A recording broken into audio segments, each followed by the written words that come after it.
Thank you. Our sympathies must go out to the families who had lost their loved ones, and our thoughts and support must go to them in these shocking times. And also the support of all and the support of the state must go to our health and frontline workers. Also to the community and voluntary people who deliver Meals on Wheels. All this is hugely important to the people in their homes at this time, and the postmen and postwomen who are working tirelessly at this time. Taoiseach, PPE equipment is vital in the fight to prevent contracting COVID-19. Health workers in many areas, whether these are in nursing homes or home health workers, they are yet have little or no PPE equipment. I have been contacted time and time again by home health workers who have no PPE equipment whatsoever, going door to door, and they are at the front line, and they deserve more respect than to be left without it. And we need clarity here as to why that hasn't happened, leaving them wide open and very upset, as I said. Why is the health workers left without this equipment? Results delays, many deputies have mentioned that. You know, I've had numerous calls and people that are waiting 2-3 weeks for result delays, even somebody with stage 4 cancer pleading for his results the other day, so he wouldn't be allowed to get his treatment until he'd get his results, and waiting for it is not good enough. And even I've been told the other day by someone who left the country on essential business that our airports are carrying out no restrictions whatsoever. He sat in the plane like he'd sit any other time in the last number of years. No restrictions whatsoever flying out of our country. And surely the airports and the airlines must have the same restrictions as everywhere else.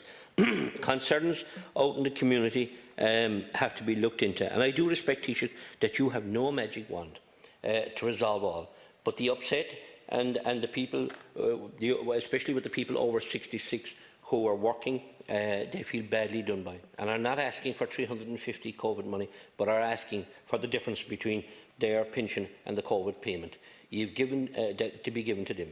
They paid their taxes and continue to pay their taxes. They live but have now been forgotten, the same as rural social workers. These are part-time farmers and fishermen, many at the front line, delivering Meals on Wheels dinners daily to people who need it urgently. They have lost their farm and inshore fishermen income and are left with 220 a week to raise their families. They surely deserve to have their difference made up at the same as those as 66 and on a pension.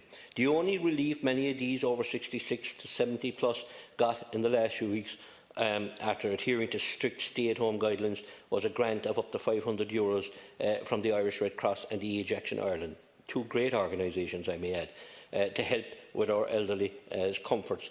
This was to help with our elderly comforts, and but the applications were meant to be in by the end of August. And now, unfortunately, yesterday it was announced that that application date has been brought ahead to tomorrow at 5 o'clock, leaving tens of thousands of people who are looking to have some few quid comfort as such without being able to get this application across the line in time. And I'd urge you, Taoiseach, maybe that the state might step in to help these people at this time. As I said, they're staying at home, they're adhering to the rules, and they need help. And if the state would consider stepping in and helping the Irish Red Cross and Age Action Ireland in this issue. Another issues affecting the elderly and all in Cork is the mail delivery service. You know, the mail delivery centre in Cork was closed and moved up to Portlaoise, and now elderly people are telling me, and many other people too who are trying to conduct business are telling me that their mail isn't coming for 4 to 5 days. The Southern Star newspaper, elderly people are ringing me, they're saying they can't get their paper. It's taking a week for delivery, and these are small bits of communication these people need. The broadband and the mobile phone companies, in fairness to the Minister, he did give extra capacity, and it's very, very important at this time because a lot of people are trying to work at home and work in rural settings. But is that being fed down into the areas, like the rural areas, where these people have returned to work? And at the moment, it hasn't in Bandon, Clonakilty, and Skibbereen, and Bantry, places like that. People have been on to me continuously. The islands, the economy is dependent on tourism, and as islands are now closed to just to residents, as well as all the summer events are cancelled. You know, all the events that they had, the ferries are just closed to running the basic service. And the worries the islanders have is that, like, their population had stabilised, and now they're in a position where they might lose their population of people to the cities. And what provisions or what thought is put into this? Again, I can well understand that there's a huge amount of issues with it, but these are concerns. And tourism, of course, is the backbone of so many in communities throughout the country. The hotel sector, the cafes, the restaurants, the publicans, they're all in need of direction from the state because they're not sure where we're going.